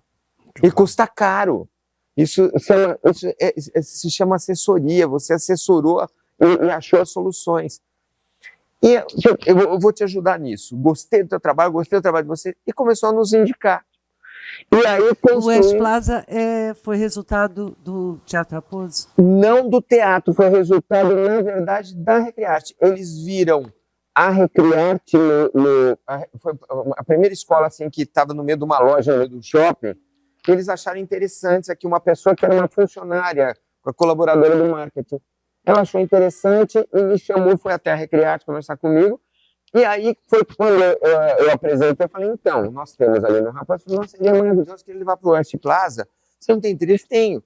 E nós, inclusive, vamos construir um teatro lá. Eu falei, então, veja o teatro que nós estamos terminando de construir no Raposo. Vocês estão construindo teatro no Raposo? Falei, então, e aí foi que eles nos chamaram, que eles estavam passando por um monte de perrengues, foi que veio. Então, aí fomos chamados pelo Carrefour, que é uma empresa internacional, e fomos chamados para começarmos a trabalharmos como, em algumas situações, como curadores de projetos, em outros, como assessores para soluções. Isso foi depois do Raposo. Do Raposo. E Vocês fizeram... Você quer mais salas além das que já tem? Querer eu quero. O nosso projeto, só para vocês saberem, e é importante vocês saberem, para São Paulo, o meu projeto para São Paulo é que nós tivéssemos 10 salas distribuídas em todas as regiões da cidade. Esse é o projeto. Por quê? Qual era a nossa ideia? Eles chamavam a gente no passado de Cezinho, que tinha o SESI, que tinha os espetáculos gratuitos na Paulista, lembra que tinha as filas todas? Que era maravilhoso. E aí nós fazíamos os espetáculos lá na Roosevelt, naquela salita. E aí, às vezes, os Miseráveis, por exemplo, quando eu fiz a primeira temporada dos Miseráveis, eu coloquei 43 atores naquela salinha do Teatro Ator. Éramos para ficar 3 meses, para sedimentar o projeto Teatro para Todos. Ficamos 1 ano, e no último dia, acredite se quiser, deu a volta no quarteirão, a fila, voltou e encontrou, passou pela cultura artística, foi para a Consolação de novo e voltou. Os meus atores fizeram 3 sessões seguidas para tentar atingir o máximo de pessoas ali. Então, que é pequenininho. Que é pequenininho. Agora, qual o nosso projeto numa grande escala? Aí não seria já o Cezinho, mas seria o Sesc mais popular, que é o quê? Gerar acessibilidade. Então, se você tem um espetáculo, como os seus espetáculos são tão especiais, a minha ideia sempre foi, se sai de um teatro, já criar o circuito do teu espetáculo para todas as tuas salas. Porque daí eu levo os espetáculos. Hoje eu faço isso aqui com os nossos espetáculos. Você leva para todas as regiões.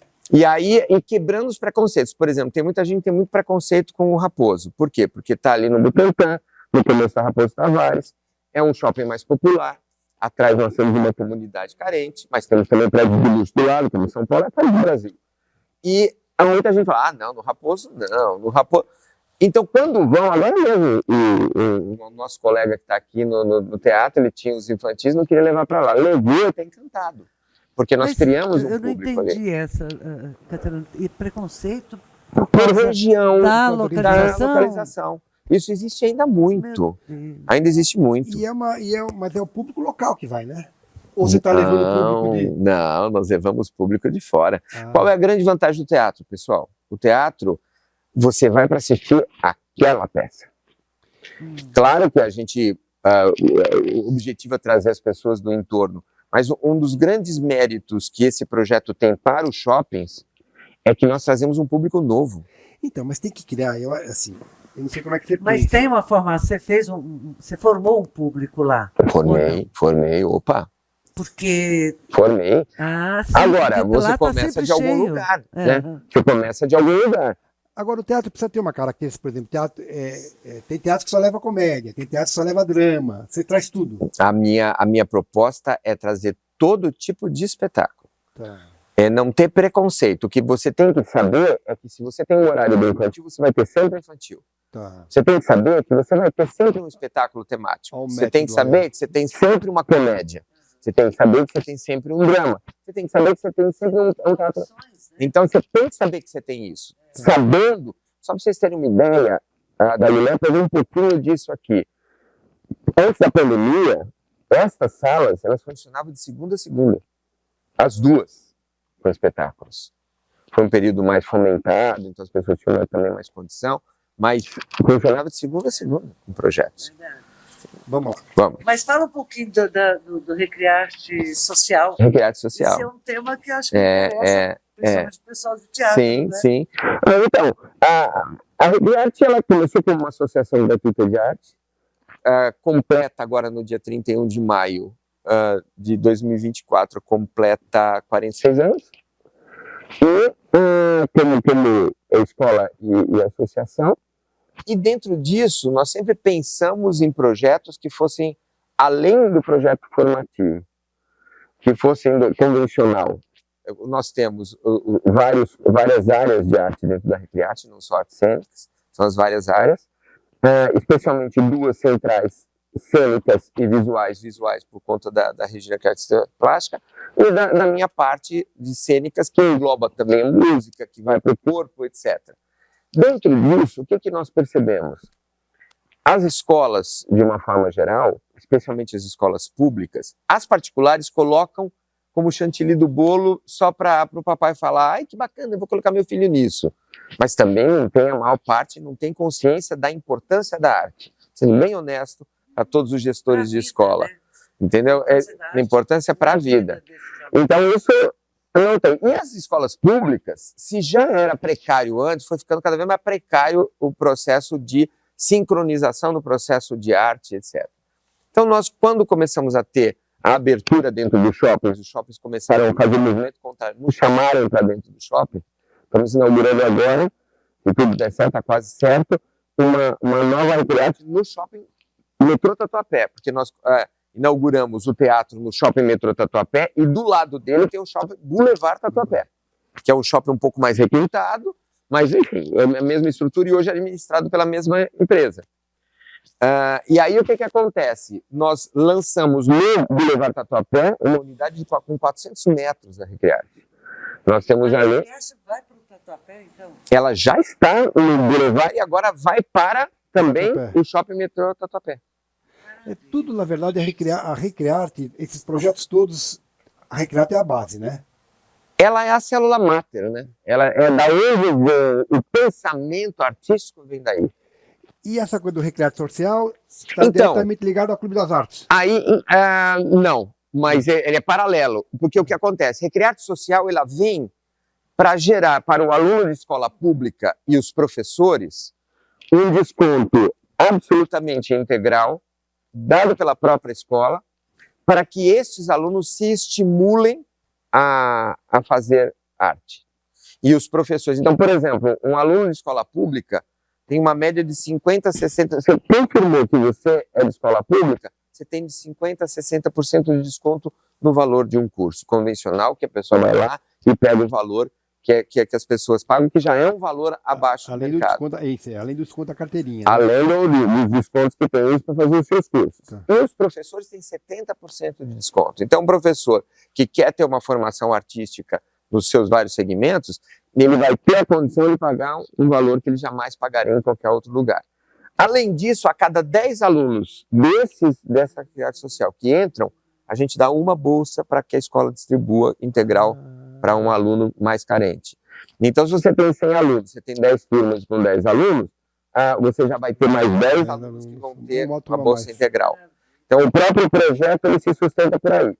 E a Recrearte, o Clube Arte, o Clube das Artes, ele é uma outra vertente. O que nós percebemos lá atrás com o Biju, que era uma coisa que lá nas bombonières do meu pai ele já fazia de uma outra forma, ele criava o doce com premiado tal, e ele criava a fidelização das pessoas.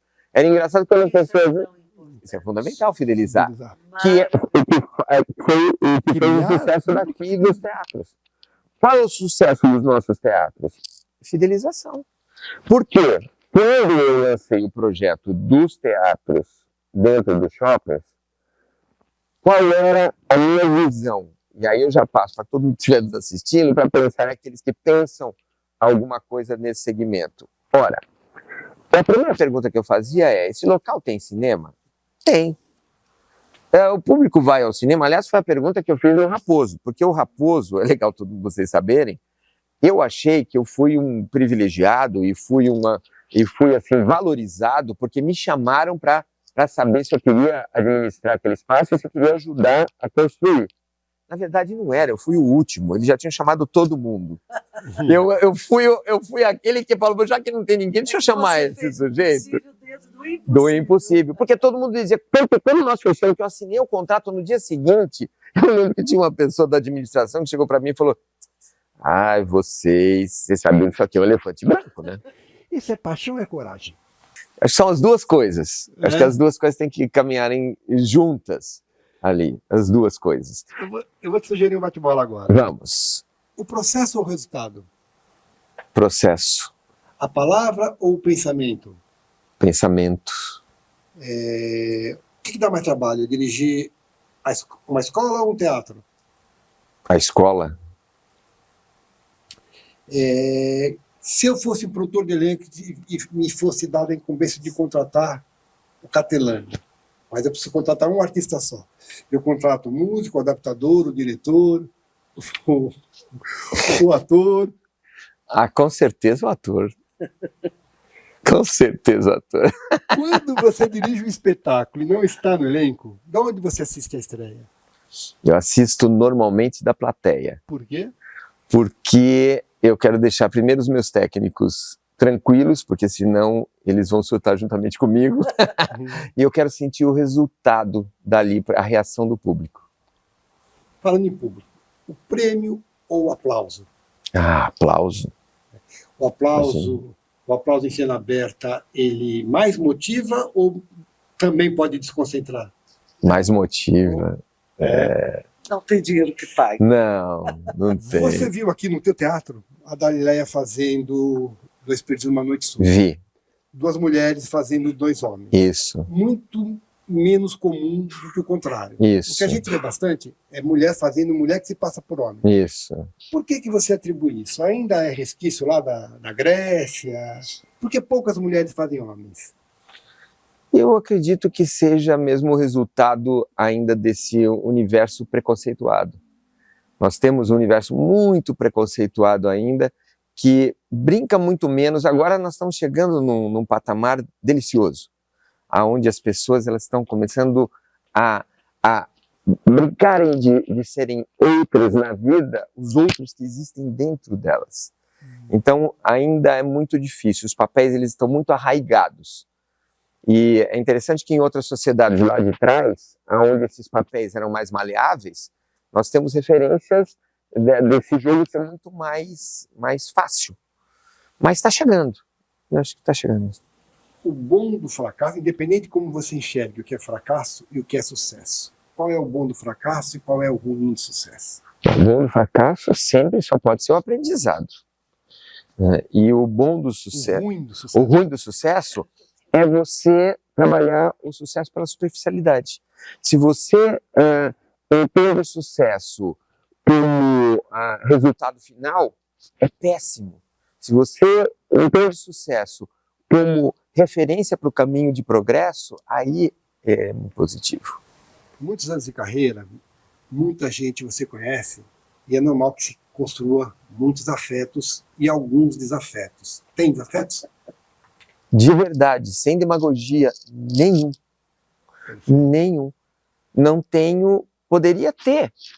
Tive muitos entreveros com pessoas que pensam diferente, pessoas que fizeram coisas que não foram muito legais. Eu diria que as coisas que mais me machucaram nessa trajetória foram os furtos de ideias, furtos de textos, furtos de trabalho, furtos. Isso acontece muito.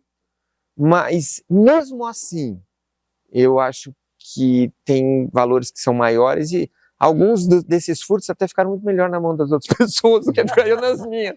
Então, eu acho que assim, não caminho por aí, não é o meu perfil. Você já deve ter visto as duas coisas também, né? Um bom texto mal falado, às vezes até por escala errada, e um texto muito ruim, brilhantemente falado. O que te incomoda mais como público? Um texto mal falado. Tudo que vocês observem que todas as minhas referências ligadas ao teatro, elas focam no ator. Eu acredito fundamentalmente na capacidade e na dimensão que um ator tem de transformar uma pessoa que está ali assistindo, seja numa telinha, seja ao vivo. Ao vivo sempre você tem essa vibração. E essa é a proposta. Essa é a proposta do teatro. Então, se nós voltarmos à Idade da Pedra, se nós voltarmos a termos que viver em cavernas, sempre existirá alguém que em algum momento vai querer contar alguma coisa para o outro e vai interpretar essa coisa e a partir daí vai exemplificar e a partir daí vai ensinar e aprender. Então é inerente. Então assim, a base está no ator. Você tem atores, eu sempre trabalhei com muita dificuldade, nunca foi fácil. Nunca é fácil. Não é fácil manter isso aqui, não é fácil administrar. Eu nunca trabalhei, e também não é demagogia, por dinheiro. Eu acredito que quem faz bem sempre vai ter uma resposta. Pode não ter aquela que merece financeiramente, mas vai sobreviver com dignidade. Mas quando você acredita naquilo, quando você tem aquele sentido maior, o resto ele é absoluta consequência. Então, a base está no ator. A última do bate-bola para te conhecer um pouco melhor. Para você, qual é a emoção? O ator trabalha com emoção. Qual é a emoção mais genuína? A primeira leitura, estar em cena fazendo, ou ver uma cena bem feita? Ver uma cena bem feita. Mesmo que você não esteja nela. Principalmente quando você não está nela. Quando eu não estou nela e tenho participação, eu estou nela. Sim. Eu digo sempre para os meus técnicos, o Alan que está ali, e digo para todos os técnicos, se você não vivenciar o espetáculo em cada fala, você não consegue fazer a luz perfeita. A luz perfeita é aquela que pulsa junto com o ator. O som perfeito é aquele que pulsa junto com o que está acontecendo na cena. Então, quando eu estou fora, por isso que eu não me sinto roubado estando fora. Lembrando vocês que eu só estou fora a maior parte do tempo, não por opção, é por condição. Claro que é uma opção, poderia dizer não, acabou. Mas é porque eu sinto que há muito mais dificuldade em pessoas para dirigirem do que pessoas para atuarem. Então a minha função ela é muito mais ativa, tanto que eu sempre sou o coadjuvante dos meus espetáculos, porque quando eles já estão prontos e ali em tempos em cartaz, daí eu não precisa mais do diretor de fora, quando tem uma chance eu entro e atuo. Porque eu sou mais útil, mas quando eu estou fora eu estou dentro. Dá alguma dessas? Cadeirani, você já mostrou que ama, tem verdadeira paixão pelo que faz. Muito. Deixou uma história linda aqui para todos nós. Mas você, como é que você se define? Eu me defino como uma pessoa que veio para esse mundo para aprender muito, para trabalhar muito, para realizar muito e principalmente para ser feliz ao lado da arte. A arte me trouxe felicidade desde a tenra idade e continua enfeitando a minha vida. Isso quer dizer que se você tivesse lá atrás, quantos anos de carreira são? São 50. Se lá atrás você tivesse optado por continuar no direito e parar com arte, você teria uma evolução diferente? Uma outra profissão? Se você tivesse não optado pelo direito e largado as artes, a tua evolução, a trajetória diferente faria uma evolução diferente? Faria. Eu acredito que eu caminharia naturalmente para um ramo do direito que trabalhasse ligado à humanidade. Porque eu não me importo muito, eu sinto sempre, diante das coisas que eu acredito, até ligado à espiritualidade, que nós estamos aqui num grande momento. A vida é como se fosse um grande espetáculo. E aí você tem oportunidades. Eu acho que nós somos múltiplos. Eu adorava trabalhar com o direito em essência. Eu não gostava e não gosto do contencioso do direito. Mas a parte burocrática que sai além do pensamento, vai além do pensamento. A minha base, ela parte da palavra e do pensamento para as pessoas. Mas eu faria o melhor possível, como eu fiz enquanto atuei no direito, mas com certeza ia caminhar, o funil iria para a comunicação humana, e a comunicação humana me levaria para a arte. E a arte, ela é uma fonte tão poderosa, tão poderosa. Eu vou rapidamente contar uma coisa para vocês. Estamos fazendo vários espetáculos, são muitos espetáculos na Companhia do Ator, um dia eu falo dela. E a Companhia do Ator, que tem um repertório grande, e eu tenho um espetáculo que tem quase 20 pessoas, estamos voltando a cartaz. E aí voltamos a cartaz, tivemos uma série de problemas, ator que entra, ator que sai, enfim. E aí teve uma apresentação, tudo pronto, uma plateia lotada quase ali no Raposo, há poucos dias atrás, e aí vem o espetáculo. Aconteceu uma hecatombe, porque o técnico, ele estava num outro teatro, e ele demorou para chegar demorou. Nós começamos com meia hora de atraso no espetáculo, um espetáculo longuíssimo, um monte de pessoas ali de muitos lugares, aí ele se perdeu também, o outro técnico, bom, enfim, a técnica foi um horror, e para mim tudo tem que estar em ordem para poder acontecer. Isso atrapalhou os atores que ficaram nervosos, o espetáculo saiu meia boca. E aí quando terminou... Porque eu vi muitas pessoas se emocionando, o espetáculo tem os gatilhos para as pessoas poderem chegar e se emocionar também, é uma obra bonita, tal, bacana, mas eu saí muito triste dali pensando, será que vale a pena? Será que vale a pena estar fazendo desse jeito? E aí um pequeno grupo estava ali com 2 jornalistas, o núcleo duro ali da companhia ficou depois para dar uma entrevista para 2 jornalistas que foram assistir, elas tinham vindo assistir Desejos e foram assistir o nosso espetáculo há 2000 anos. E aí estava terminando e ela foi assistir há 2000 anos porque ela tinha ficado encantada com o Desejos. E eu falei, nossa, ela veio no pior dia, muito ruim. Aí terminou, ela estava falou muito do Desejos, falou dos espetáculos, e aí eu entrei. Ela falou, você é o diretor? Diretor, olha, é o seguinte, Gabriel, eu queria te fazer uma pergunta, eu gostei demais dos espetáculos, tal, isso, aquilo, como é que é? Mas eu queria fazer uma declaração do espetáculo que mexeu muito comigo.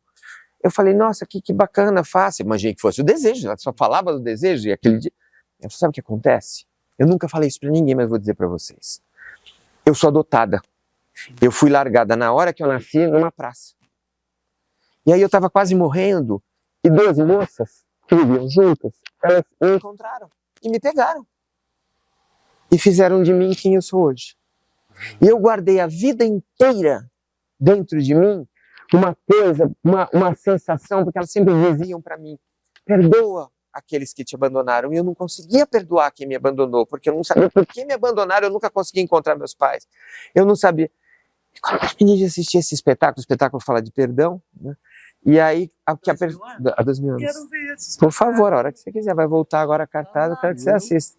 E aí, ela falou, e quando eu assisti, eu vi, quando chegou ao final do espetáculo, eu estava assim, e eu saí daqui, eu queria deixar esse depoimento mais leve, porque eu acho que eu perdoei. Eu senti que eu perdoei, eu estou tão mais leve. Isso é teatro. Isso é teatro. Então, eu acho que quando a gente entende essa função, o resto é só trabalho. Eu primeiro queria te agradecer por nos ter recebido tão bem. Imagine, eu que Queria agradeço. te agradecer também pelo que você faz pelo teatro. Eu que E por agradeço. ter nos ensinado bastante. Muito obrigado. Imagine, obrigado. Obrigado a vocês. Querido. Eu amo esse teatro. Desculpa, E eu amo você, então desculpa- estamos aqui. Desculpa tomar teu tempo. Obrigado, viu? Obrigado pela Espero que você tenha gostado, como a gente gostou.